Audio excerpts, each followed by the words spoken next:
പേപ്പറും ഗ്ലൂവും മാത്രം യൂസ് ചെയ്തിട്ട് ചെയ്യാൻ വേണ്ടി പറ്റുന്ന ഒരു അടിപൊളി വാലന്റൈൻസ് ഡേ ഗിഫ്റ്റ് നോക്കിയാലോ? വീഡിയോയിൽ കാണുന്ന പോലെ തന്നെ പേപ്പർ സെയിം മെഷർമെന്റിൽ കട്ട് ചെയ്തെടുത്തിട്ട് ആ ലൈൻസ് വരുന്ന ഭാഗം മാത്രം ഒന്ന് ഫോൾഡ് ചെയ്ത് കൊടുക്കുക. എന്നിട്ട് അതൊരു ബോക്സിന്റെ ഷേപ്പിലൊന്ന് ഒട്ടിച്ചു കൊടുക്കുക കേട്ടോ, വീഡിയോയിൽ കാണുന്ന പോലെ. ടോപ്പ് പോർഷൻ ഒന്ന് കളർ ചെയ്യുക. എന്നിട്ട് ഫ്ലവേഴ്സ് വെച്ച് കൊടുക്കാനുള്ള രീതിയിൽ ഒരു കുറച്ച് ലൈൻസ് വരച്ചു കൊടുക്കുക. വേറൊരു പേപ്പർ എടുത്ത് ഈ ഒരു മെഷർമെന്റിൽ ഒന്ന് കട്ട് ചെയ്തെടുക്കുക കേട്ടോ. എന്നിട്ട് നേരത്തെ ചെയ്ത പോലെ തന്നെ ആ ഒരു ലൈൻസ് വരുന്ന ഭാഗം മാത്രം ഒന്ന് ഫോൾഡ് ചെയ്ത് കൊടുക്കുക. എന്നിട്ട് 4 സൈഡൊക്കെ ഒന്ന് ഒട്ടിച്ചു കൊടുക്കുക. മൊത്തത്തിൽ ഫസ്റ്റ് ഒരു കൺഫ്യൂഷൻ ഒക്കെ തോന്നുമെങ്കിലും ഈ ഒരു കറക്റ്റ് മെഷർമെന്റ് ഫോളോ ചെയ്താൽ നമുക്ക് കറക്റ്റ് ആയിട്ട് ഉണ്ടാക്കാൻ വേണ്ടി പറ്റും കേട്ടോ ഈ ഒരു ക്രാഫ്റ്റ്. നിങ്ങൾക്ക് ഇഷ്ടമുള്ള ഫ്ലവേഴ്സ് ഒക്കെ വരച്ചു കൊടുക്കാം കേട്ടോ. നിങ്ങൾ ഇത് ആർക്കാണ് ഗിഫ്റ്റ് ചെയ്യുന്നത് അവർക്ക് ഇഷ്ടമുള്ള ഫ്ലവർ ഏതാന്ന് നോക്കിയിട്ട് അത് വരച്ചു കൊടുത്താൽ കുറച്ചും കൂടി സ്പെഷ്യൽ ആയിരിക്കും കേട്ടോ ഈ ഒരു ഗിഫ്റ്റ്. A4 സൈസ് അല്ലാതെ കുറച്ച് തിക്കായിട്ടുള്ള പേപ്പർ യൂസ് ചെയ്യണം ഈ ഒരു ക്രാഫ്റ്റ് ചെയ്യാനായിട്ട്.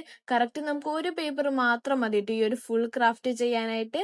ഈ ഒരു ഗിഫ്റ്റ് വാലന്റൈൻസ് ഡേക്ക് മാത്രമല്ല കേട്ടോ, പാരന്റ്സിനും ഫ്രണ്ട്സിനൊക്കെ ബർത്ത്ഡേക്ക് ഗിഫ്റ്റ് ചെയ്യാൻ വേണ്ടി പറ്റുന്ന അടിപൊളി ഐഡിയ ആണ്. അപ്പൊ വീഡിയോ ഇഷ്ടമെങ്കിൽ ലൈക്ക് ചെയ്യുക, സബ്സ്ക്രൈബ് ചെയ്യുക. അടുത്ത വീഡിയോയിൽ കാണാം. ബൈ.